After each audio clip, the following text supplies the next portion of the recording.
Hello, everyone, and welcome back to Seed to Harvest with me, your host, Paige Finn Doherty. I'm really excited to be joined today by one of my dear friends, Ariana Thacker of MoldCo. Since we had her on the podcast a couple years ago, she's had an absolutely incredible journey that I wanted to have her on the show to share more about because I think it's really incredibly inspiring. So, Ariana, welcome back to the show today. Thank you, Paige. Excited for round two. Now wearing a different hat, so to speak. I know. I'm absolutely obsessed with the hat. Okay, wait, can you?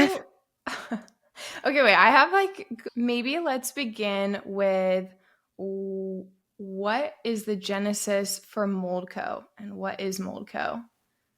Yeah, so when I was running Conscience VC, so the VC firm, I started having mysterious symptoms, and those symptoms were getting worse over time. And long story short, I tied those symptoms to mold in my home, found really high, like a really high spore count of these toxic mold species in my home. So I was inhaling that. I work from home, spending a lot of time in my apartment in Miami, which, by the way, like Florida is a very large mold state. So for the Oh, folks yeah. in Miami, you may want to check your home for mold. Wait, how did And you discover the spore count? Because that's not something I yeah, know about my apartment. so it was a little interesting because when I asked the landlord to conduct a mold inspection, they hired their own mold inspector and they didn't find any mold in the air. But then when I was suspicious, so I hired my own inspector and they found close to 35,000 spores per meter cubed. And depending on who you talk to from the Whoa. environmental side, anything above 500 is concerning.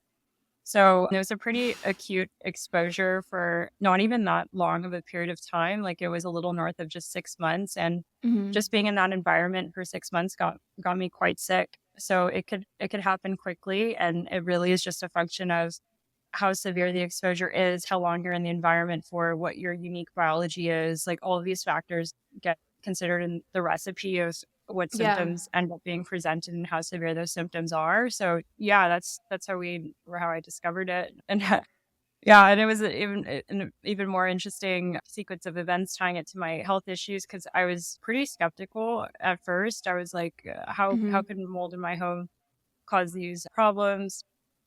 And like we grow up looking at mildew as kind of this benign thing growing on the bathroom walls, and like Yeah. we're almost taught to dismiss it, like it's growing on your food, just toss the food or cut it off, or it's growing on the cheese, just cut it off. But it's different when you're exposed to it every single day and you're inhaling this microbial stew in your air, and we spend so Stu, much time, whoa. yeah, Wait, optimizing our okay. water. Yeah. Yeah, I think it would be, I feel like it was such an unknown problem to me before you told me about it. And then I feel like whenever, like, for example, when we went to a party in New York together, you were telling someone about the company that you're building, and they were like, oh, I have mold in my apartment and I have this cough, and like, the doctor is prescribing this, and you went on to like describe the exact treatment plan for it. And I feel like the more time I spend with you, the more I understand that there are so many people affected by mold illness. Can you talk a little bit about your period of discovery? So like we discussed this on the last podcast episode, but you are an engineer and a problem solver and go super deep on the problems that you see. So like what was your process of exploring how to fix mold illness for yourself? Yeah, at first it was pretty scattered. Like I didn't really understand what was going on with my health. I went to different primary care physicians. I went to an immunologist, allergist, pulmonologist, neurologist. I got an MRI done, got a battery of different lab tests Wow. done, like just trying to understand truth of what was going on. And most of my labs showed up normal. Like I had like slightly low ferritin, but it wasn't anemia, and that wouldn't justify the severity of the symptoms I was experiencing at the time. And it was a friend that tipped me off that it could be mold in my home because she would work at a clinic and they would actually have a lot of these patients arriving to them seeking treatment and help. And I was like, you know what, at this point I'm willing to try anything. I got over my phobia of needles to even do these like lab tests. I spent all this Yeah. money going to all these different doctors. I even went to like functional health specialists and started taking all these different supplements, and like there was some minor improvement in symptoms but nothing meaningful.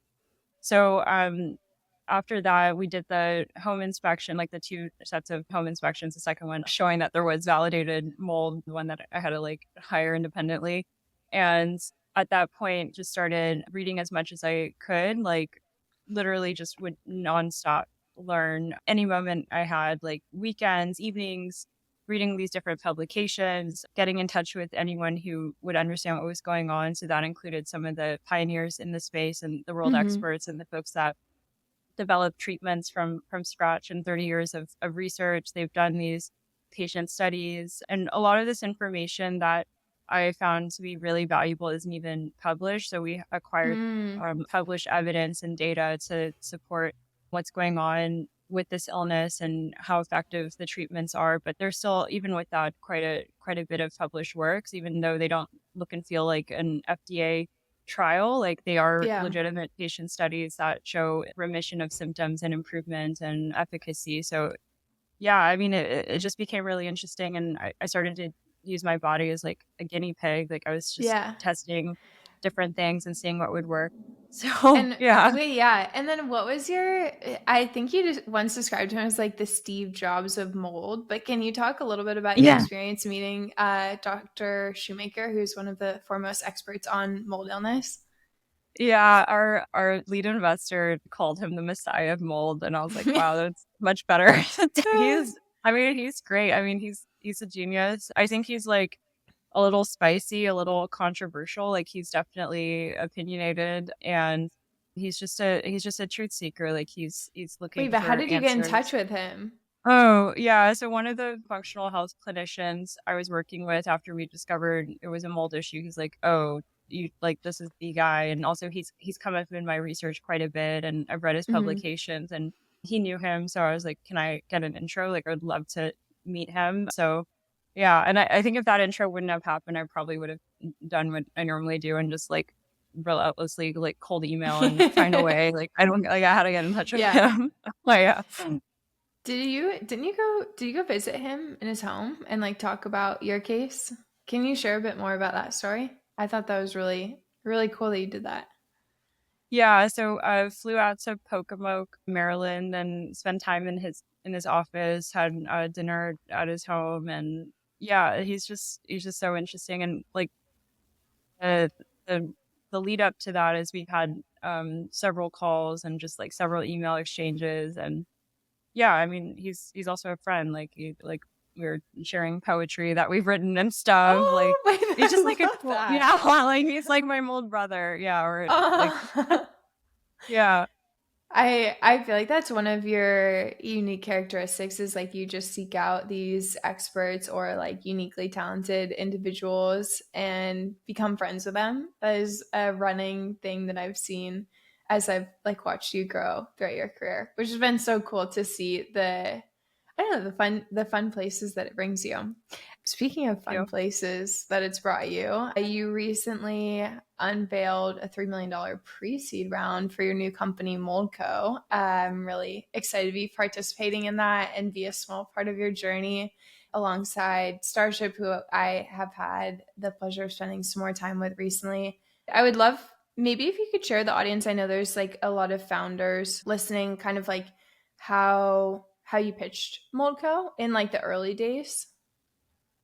Yeah, a lot of my friends actually tried to convince me not to do it. Like they were, I felt like I was actually about to have an intervention. Like they were very serious. Like there's no, what are the objections? Like there's no TAM here. There's no opportunity here. Like there's, and they would look at it like, oh, this is one investor framed it as downstream of the remediation market. I'm like, well, then that doesn't account for renters or how big this problem is because it's not well quantified. And a lot of those transactions, like, how is that actually getting captured and how's that market being sized? Like, if you're actually like looking for truth and digging to find answers. And I went into it not wanting there to be an opportunity. Like I had this skepticism and I had this I didn't want to let go of the fund. I didn't want to let Yeah. go of what was so hard to build and what took so much time and effort. And, there was like 4 a.m. till pass out grinds, like, and all that rejection and effort to get something 0 to 1 off the ground as hard as a VC firm from scratch. Like, that's really challenging. Like, I didn't want to let go of that. And like, I wanted to keep building. And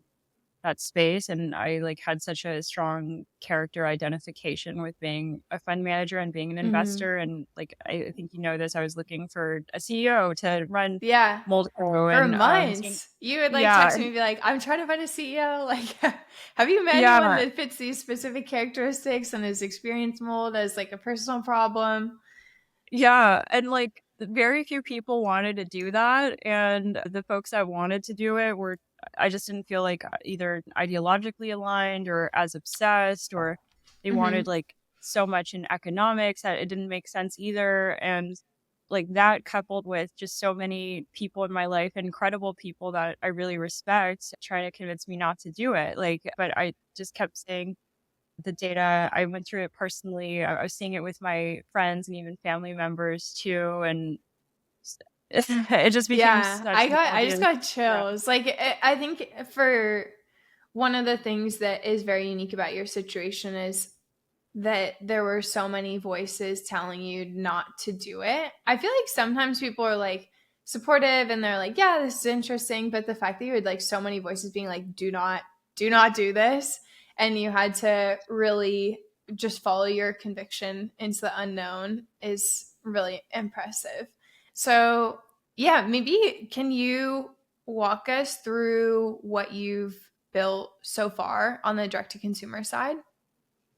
Yeah. So we've built a healthcare platform that codifies this protocol that was very esoteric and complex. So we've taken the whole system of inputs, clear inclusion, exclusion criteria into a simplified approach, which initially is this like very complex, like 12-step approach down to just three easy steps. And it's also inclusive of the labs that are high signal for mold related illness and biotoxin illness, and also includes PC MSO structure. So we've actually Wait, set what up is our that? whole like clinician network tied Oh, to okay. the parent entity. Yeah. So we've set that up in multiple states. So it's not like borrowing clinicians through another entity, which I guess like some companies can do that with like an open loop or a wheel. Like we built that Mhm. from scratch. And we've also set up the picks and shovels for future R&D. So I kind of joke that we're starting with the iPhone 4 in 2024. Like, you know, there isn't a lot of funding towards mold and mold related illness. Like that's changing this year. We're starting to Mhm. see a pickup in that, but we're relying on what these clinician researchers and this body of evidence that's been accumulated and essentially self-funded for the last 30 years. Wow. We know it works, but as a company we'll continue to innovate to be better, faster, cheaper. So we set up the R&D infrastructure to then eventually develop the iPhone 16 Pro. So we'll continue to develop that with this concept of using repurposed medications prescribed off-label for this indication, which is Oh. totally overlooked by pharma and biotech and even mainstream medicine. So it's this kind of Wow. like almost renegade approach to Yeah. solving for an illness that's like so overlooked and unaddressed. And we would also have opportunity to just own as well the IP in the space. So like having these treatments applied through a method of use patent or however you want to structure it for this untapped and overlooked area of medicine. Wow. What do you think are some of the common misconceptions about mold? If I don't see it and I don't smell it, it's not there. If I've never had a water damage event, it's not there. I live in a new build, it's not there. Mold doesn't cause health issues. Oh, I had a remediation specialist come and it's not there. Oh, my home inspector couldn't find it, it's not there. Like there's just so many ways that water can intrude your home, and it can be as minute as you have a nail head that's loose on your roof and rainfall, and now it's you have water intrusion and mold takes 24 to 48 hours to grow, or lumber What? is left Wait, that's outside so and it, fast. yeah, it is fast. Yeah, and there's been like large studies, like over 12,000 homes that looked across the US, not just in these areas that have high flooding or rainfall or high humidity. It's like looking at a pretty good sample size, and 50% had dampness, mold, and water damage. So 50%? oh, yeah. And then there's other Wow. studies that showed north of 50%. There's EPA studies that showed 85% of office buildings have prior water damage and 45% of ongoing water damage. So the numbers add up quickly. But in terms of like who has symptoms, it really depends Hmm. on how severe that mold issue is, how long it's been there, how long you're in there, your unique biology, even your history of exposure and toxic load. And there's just like a lot of different considerations that show that can change how you respond to your environment and how severe the symptoms are and what the symptoms end up presenting as. What do you, well, I guess, what are like the common symptoms of mold illness? Or like if someone's listening to this and they're like, this is sounding a little bit too on the nose for like what is going on. Yeah, yeah, and I'm gonna get really specific too. It can show up as cognitive deficits. It can show up as Whoa. severe brain fog. You have poor knowledge assimilation. It's like really hard to learn new tasks. Like maybe someone's speaking to you and you understand that they're speaking English, but you're not really registering what they're saying. It takes you Whoa. multiple times to read an email. You can have clumps of hair coming out. You could also have unexplained weight gain or even severe weight loss. Like both ends of the spectrum are possible. You have this like push crash phenomenon where you put in some like physical exertion and then you feel like crashing. It shows up as chronic fatigue syndrome. That's a common misdiagnosis, or even fibromyalgia. So you can have like body pains and body aches, waking up feeling drunk, having gastrointestinal issues that tends to present first. Whoa. So like alternating constipation and diarrhea. You could have reactivity to food. It just shows up as this multi-symptom, multi-system issue. It's never just like a few symptoms. It's usually Yeah. like multiple symptoms, usually at least like 13 plus plus Wait, so symptoms. Yeah. what is like going on in your body when mold interacts with you? Like you talked about this like primordial stew, but like what's going on in there? Yeah, so here's our current understanding, and we're going to be doing a lot more research in this space to better have just better resolution of what's going on. But you're in an environment, there's water damage in the building, there's various different microbial species in the air that's not visible, but it doesn't mean it's not there, and you're inhaling it. And those are actinobacteria, that's the mycotoxins, it's the fragments of these mycotoxins, it's beta glucans, it's mannins. There's all these different types of microbial species in your environment. It's like an entire ecosystem that is Ugh. there. It's not just like, oh, I have a black mold issue. It's probably like Yeah. multiple other things in your environment that you're inhaling. So, okay, like let's say we're here at our laptop inhaling these invisible microbes and it's entering your lungs and entering your bloodstream. And then what ends up happening, this is our current understanding, is that there's Mhm. innate immune system dysregulation. So your first line of defense is going haywire, and then that leads to a chronic inflammatory response. So Mm. multiple organs are involved, multiple systems in the body. There's something called the biotoxin illness pathway if you want to look that up, but that's the current understanding. Our Wait, team tell of me more about the biotoxin illness pathway. What is that?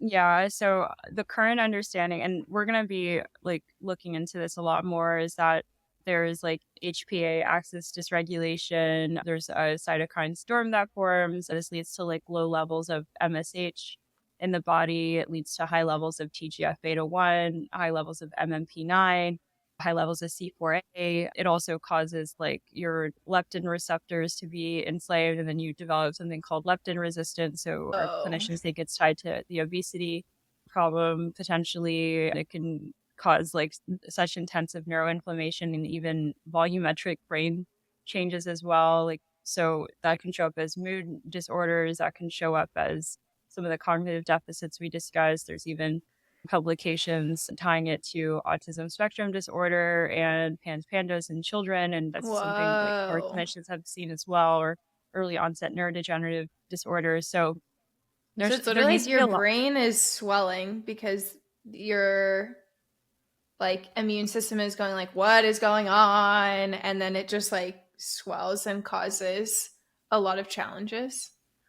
We call it like brain on fire. Like it kind of feels that way. Whoa. It's like this intense like state of neuroinflammation. We've seen like atrophy of different parts of the Whoa. brain. We've seen enlarged lateral ventricles. So this is just what's currently been captured. Like some of these clinicians have done pretty intensive deep dives into their patients where they've done MRI studies and they've done something called neuroquant where they look at the volumetric changes of the brain.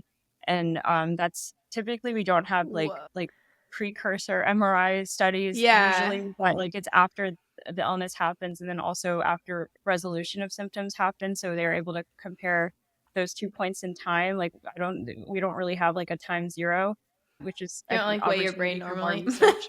Yeah. Yeah, yeah, but I do want to caveat with like there's so much more to learn and understand for this, and this is like Well, where the biobank comes into play, like comparing those disease samples to healthy controls and seeing what shows up. And we've already started doing that analysis with RNA sequencing data and seeing what shows up, and like we're tying what the clinicians have provided this unpublished works to what we're seeing in the yeah. literature as well. So yeah, so that's like what our scientific team members are doing and putting together.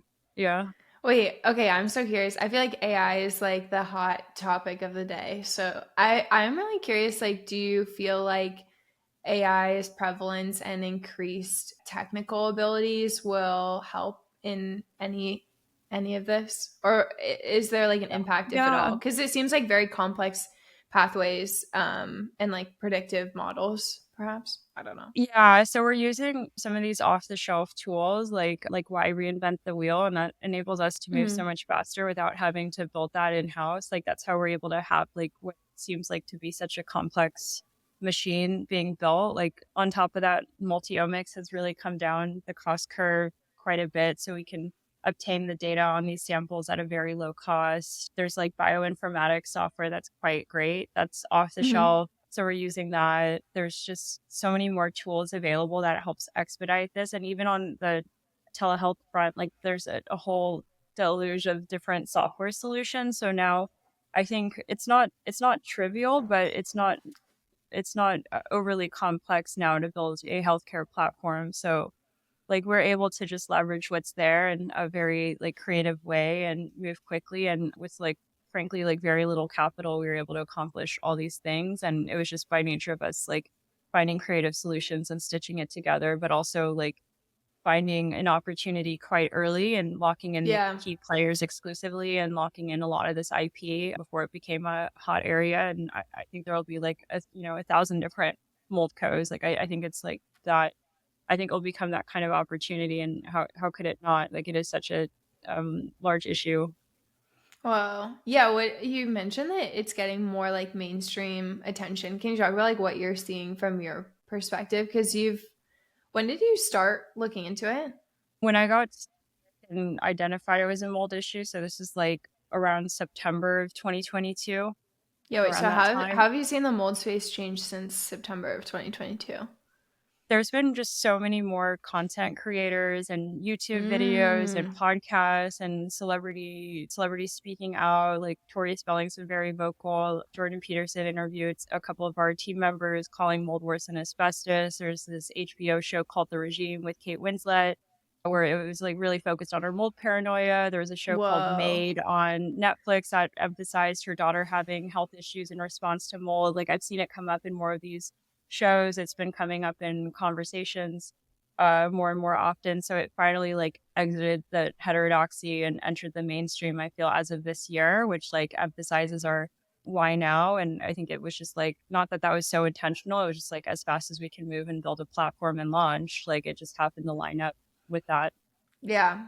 Yeah, it's really incredible. I also like I would be so curious to see what the research is on the link between like autism as well because I feel like there's been like really dramatic like increases in the rates of it. So I don't know enough about the research to like speak on it, but I'd be really interested to see if that is like contributing meaningfully to the increase in rates.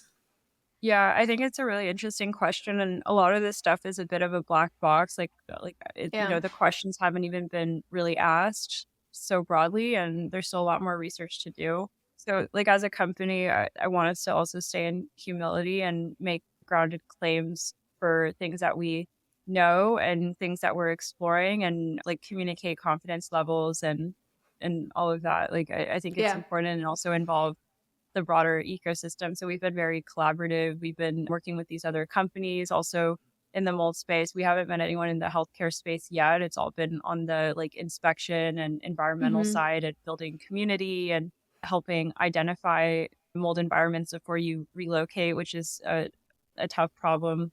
Like the environmental side is almost more challenging than maybe the healthcare side, because at least with the healthcare side we have this like this body of research and data and Yeah. something that we've seen work and be effective in patients in these studies and working with these clinicians. So like at least there's that. Like on the health on the environmental side, I think Yeah. it's still, yeah, there's still a lot of innovation that needs to happen. I like that you said that you were like being transparent about your levels of confidence, since there's like a wide range of research and some of it is like just earlier on in like clinical validation, but still can be very valid in helping people. I Yeah. would be curious to understand like how what is your personal value system and how do you feel like that impacts the company that you're building? Yeah, I have this on my whiteboard. Like I'm determined to make I the love world a that. better place. Like Yeah. so that's been the North Star. Like I think it's easy to get tripped up with like other things beyond that. Like, you know, it's like, oh, like what matters is XYZ investors are on board, or this is public perception, or fitting into ABC group. I don't know, like whatever Yeah. pulls people into these different things. But like this hasn't been so easy. Like we didn't like face a lot of like I faced a lot of like personal rejection from like even the people closest in my life. And like there is like it ranged from curiosity to confusion to all sorts of different emotions coming up, like, oh, why wouldn't you raise another fund? Like, you know, you did all these things to make that happen. Like building a company is so high risk. Like, why would you put your eggs in this one basket? Like, how do you know there's an opportunity here? Like, I think when you're doing something kind of like odd, like it Yeah. causes people to comment and feel like they need to get involved. But this is like I don't know, like this is like this has Yeah. been the yeah, I'm having fun. Like it's intense, it's hard. Like in many ways, it's harder than conscience, but like it's I'm here for it. Yeah. Wow. So it sounds like I want to make the world a better place is like a very core element of it. Are there like other values that impact like how you make decisions day to day? Yeah, I feel like that this okay, so like the space of decisions I have to make in this Yeah. company, which isn't in a vacuum, like there's a really talented team and advisors that I work with. Like these are much more complicated than the decisions I was making out of the funds, where it was like kind of constrained to like, especially with early stage startups, like there's only so much data you can evaluate, Yeah. and you go through your process and you get used to that process, and it's kind of this like streamlined thing. And in a way, it's kind of low stakes. Like you have many shots on goal. It's not your company, like it's especially the check sizes that I was writing, like it like the so I guess like comparing and contrasting that, like the level of complexity and how high stakes things are and the level of risk we're taking and weighting that against other decisions too is much harder. And there's also just like one of one kind of solutions in this space that are, Mm, I think, like actually worth building a business around. So there was many points in the journey where I was just like, oh, this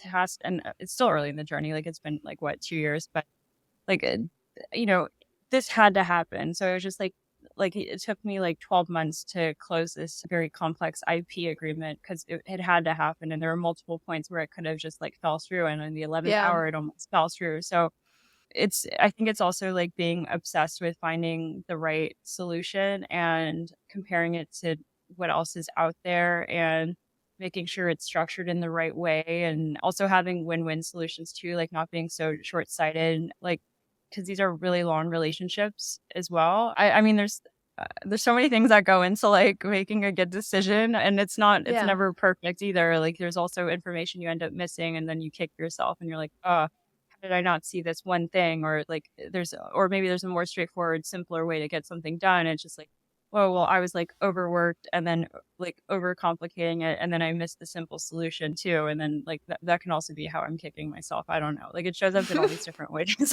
Yeah. Yeah. Oh, that is really interesting. Yeah, we did. I had like an offsite with our team last week and we were going through like our values. And it was interesting because I feel like I've had like an implicit understanding of our value system, but I hadn't codified it. So I was curious to hear more how you think about it. So that's really cool. What what's yours? Can you? Yeah, sure, I can share. Yeah.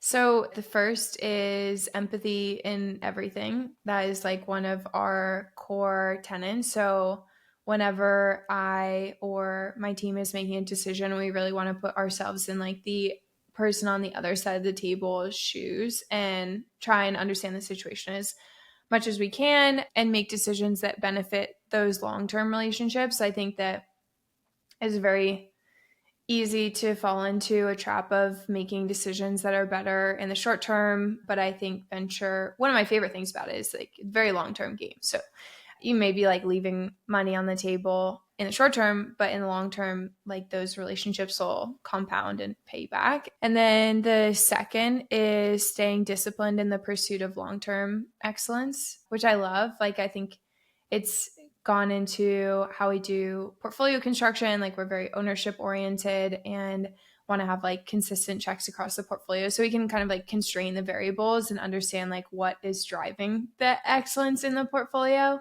I think about this like operationally, like getting our like taxes, financials, like working with gold standard service providers has been important. And then looking for entrepreneurs who are also striving for that excellence. I think I resonate most with people like that is, yeah, why would you not try and do something to the best of your abilities? And then the third, which is my favorite, actually, Andy on our team came up with this. We had taken like an Erewhon bag. We got lunch at Erewhon. We like didn't have a whiteboard, so we took the bag apart and we're like scribbling on it, trying to like figure things out. And then we were like peace of mind, like strength and peace. Like there's this element of making decisions that are difficult to, I don't know, like in the Art of Gathering, Priya Parker has this thing like boundaries are what make a great gathering. Like, it's really important to set your boundaries on what you are and aren't okay with. Yeah. So there's this word that Andy said, which is equanimity. And it's basically like maintaining or striving for a balanced mind in challenging situations. So bring like a sense of presence, whether things are going really well or really poorly, which I feel like happens a lot in startup world. So those are the three that we codified last week. I'm very excited about that. That's really cool. Yeah, that's so Yeah. interesting. I think the balance piece is so important, ironically, but I'm like big on the sort of end, but like things out of balance, like you're gonna have resistance and you're gonna feel that Yeah. dysregulation. It's gonna show up as like conflict or things that just don't land quite right or something, right? Like things want to Yeah, get wait, back this to is order. one of my Yeah. favorite things to talk with you about because I feel like you've gone through such an interesting journey. Personally, I'm curious. Okay, wait, can you share the concept? We talked about this when we were in New York, but basically, like, there's the reality and then there's like different ways of viewing it. Can you walk through that? Oh yeah, I mean, yeah, I think like the same event could happen to like, multiple people and then they view it Mhm. completely differently. And it just depends on your wiring and your history of uh events that led to that point. Like you can perceive someone as being like, oh, that person is very like confident and secure in themselves, and someone else would be like, oh, that person's like really high ego and they turn me off. And you know what I mean? It's just like, so which Yeah. one's true? Like they're both kind of true, like depending on how they're viewing it, but like which one's more right and which one leads to more harmony and understanding and love and like a positive outcome is also a different question. So I think this also ties to your values question. And yeah, and it's just like same with an investor looking at a company, like they can have two different assessments of what that company is. Like one can see the value and the opportunity and the other one could just like completely dismiss it. And time will tell, but at the same time, like maybe the opportunity was true but it was like the wrong founder to do it, or it was the wrong timing Hmm. or the wrong like approach. Like maybe like a more B2B versus D2C approach would have made more sense, right? Like so I I think it's hard to find answers, and it takes like a lot of curiosity and time and peeling back the layers to really get to it, and also understanding like who that person and being able to read them. Yeah. And I don't like so yeah, does that answer the question? Yeah, absolutely. I Yeah. just like it was a very like visual thing that you would explain to me is like, here is the reality, and then here is our spiral up, and we can like view situations Oh, like this that lead us through love, or we can like spiral down and like build out this thing that's like way more negative than oh it actually yeah, is. Yeah. yeah. Oh, actually, okay. Now I get what you were saying. We talked about so much Yeah. that it was just like it was like Yeah, hours I of know. It's so talking. Yeah, wonderful. yeah, yeah, yeah. So I think it's like being able to turn. I guess it's kind of like the mold experience, right? Like I was like in intensive victimhood, and then I felt myself like spiraling downwards versus like there was a moment where I was like deciding to ask the question like, okay, no, how's this for me? And then I just started like having a more positive outlook for it. And then I was just like, oh, well, it's really interesting. I'm experiencing XYZ because then it helps with future servicing of patients because then I understand the problem at a level someone else may not be able to, or they didn't capture those insights when they were going through their journey. So I actually have like a really intensive epiphanies document that's now over 80 pages of all the different things I was like thinking and feeling and experiencing and solutions I looked at when I was going through this journey. And that only became born out of this concept of trying to Yeah. understand how this was for me versus being in such victimhood. Cause there was like a point where I was just like in bed. I'm like, well, okay, here's my life now. I'm just going to be sick. I guess I have to find like a job that supports my illness. I guess there's no answers here. The doctors think like this isn't real, but I know it's real, but I'm having all these symptoms, so maybe it's not real and it's all in my head. I guess like this is my really shitty life now. Like so I was just Yeah. like, I didn't want to stay there, you know? It was like sad and frustrating and like a life wasted. So I was just trying to rewire and think of more positive ways and go up in this like positive spiral. So yeah, now I I understand what love you're that. asking. Yeah. Yeah, I really love that. So I guess we're coming to the close of our recording session today. What do you have any questions for me?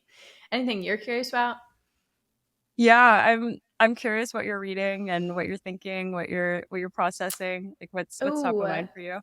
that's a really good question. I feel like I oscillate between like a deep learning book and then just like a interesting random read. I really like making like disparate connections. So I find like having a very diverse reading is good. So I just finished this book called Going Sane in San Francisco. I was in Venice for offsite and I walked up to like a free book library and I saw this book and I was like, oh, it's super interesting.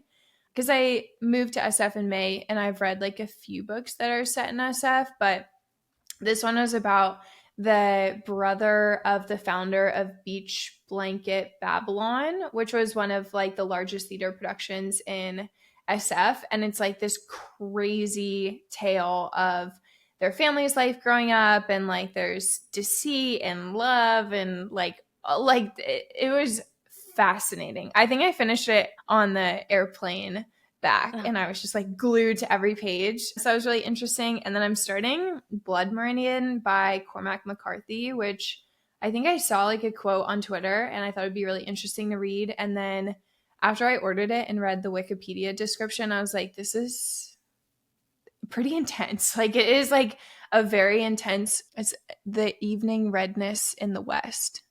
So it'll be an intense read, but I'm pretty excited. I feel like I usually read a lot of like romance books, so this is very different. Yeah, but that's, and what have I been thinking about? I think closing out the year strong and like starting my reflections on what this year has brought to me. It's been like a big change moving to SF, and I'm feeling, yeah, just like very much more settled in than I was because I feel like I got here and I was in a state of like shock. I was like, oh my gosh, this is so different than San Diego. So I'm feeling like, yeah, nice and settled thinking about interior design. Cool. But yeah. Wow, it's so varied. Like there's yeah, it's Yeah. cool. Yeah. Yeah. So that's what I've been up to. Anyways, if you don't have any more questions, I think we can wrap up. Well, Ariana, it was a pleasure to have you on for the second returning episode. And I'm wishing you all the success. And I so love spending time with you. And I'm excited for Oh. more fun hangs across across the world. We've seen each other in like SF in New York, and I guess we saw each other in SF before, and then maybe LA. I don't know, but I'm I excited to see more of you. Same. This is so much fun. Thank you for having me for round two. And yeah, I'm sure more to come. So thank you for the time. Yes. Yeah. Yay.